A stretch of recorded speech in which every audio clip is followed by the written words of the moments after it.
Hello, कैसे हैं आप सब। तो आज इस छोटी सी वीडियो में हम जो टॉपिक डिस्कस करेंगे उसका नाम है अरिथमेटिक सीक्वेंस।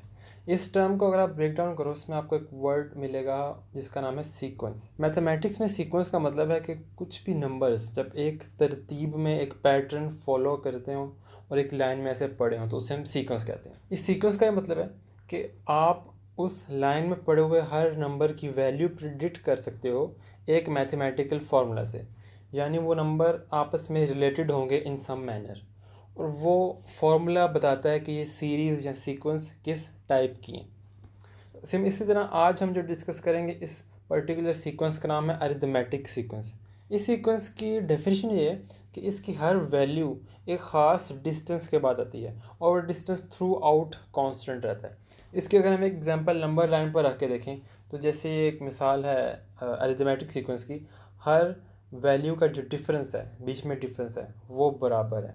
इसको अगर मैथमेटिकली रिप्रेजेंट करना चाहें तो कुछ ऐसा होगा। ओके, सो इमेजिन हमारे पास एक सीक्वेंस है 3 नंबर्स का, और पहला नंबर मैं सपोज़ करता हूँ A1 है, दूसरा है A2 और तीसरा है A3। अब by definition of arithmetic sequence इनके दरमियान का डिस्टेंस कांस्टेंट होना चाहिए, यानी कि यहाँ पे जो मैं ऐड कर कर ये वैल्यू लूँगा वही नंबर ऐड कर कर मैं ये वैल्यू लूँगा और वो एक कांस्टेंट होगी। लेट सपोज D है and it would be D all along. जहाँ तक जितनी मर्जी ये बड़ी सीक्वेंस हो वो D ही होगी। विच मीन्स सिंपली अगर आपने A3 की वैल्यू निकालनी है, you know the value of A2, you can simply say that A3 is equal to A2 plus D। इसी तरह सिमिलरली अगर आपने A2 की वैल्यू निकालनी हो तो A2 is equal to A2 से पिछली वाली A1 प्लस D। अब आप इसको अगर सब्स्टिट्यूट करें वापस इन दो इक्वेशन से, आप देख सकते हो कि A3 जो है it is also equal to A1 plus D plus D। Similarly अगर आप ये हर टर्म के लिए डिराइव करें ये वाली equation, you will find that आपको एक पैटर्न नज़र आएगा और एक आप फार्मूला डिराइव कर सकते हो। और फार्मूला ये होगा कि आप कोई भी टर्म, nth टर्म वो निकाल सकते हैं। पहली टर्म उसमें आप ऐड करें जो डिस्टेंस है इसका, multiply by the number of term -1। इस फार्मूले से आप कोई भी वैल्यू निकाल सकते हैं अगर आपको मालूम हो कि इसका डिस्टेंस क्या है।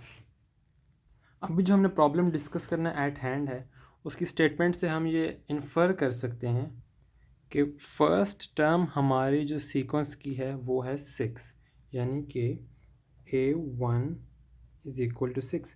सेकेंड स्टेटमेंट इसमें लिखी है कि डिफरेंस हमारा 3 का, यानी एवरी टर्म एक दूसरे से हर टर्म 3 पॉइंट्स के फ़र्क पर है।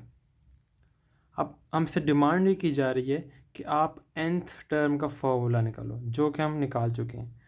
फर्स्ट टर्म A6 है और D हमारा 3 है।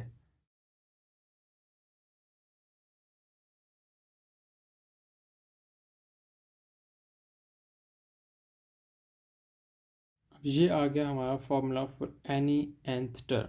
सिमिलरली अब अगला उसने हमसे डिमांड किया इसकी 50th टर्म आप हमें बताओ क्या है। तो सिंपल इज़ दैट, हम इसका मतलब है उसने हमसे पूछा है कि अगर n हमारा 50 हो तो टर्म की वैल्यू क्या होगी।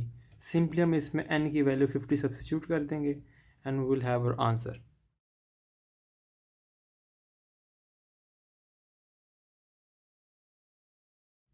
सो that solves our question for today. आपसे बात करके बहुत अच्छा लगा and looking forward for your feedback.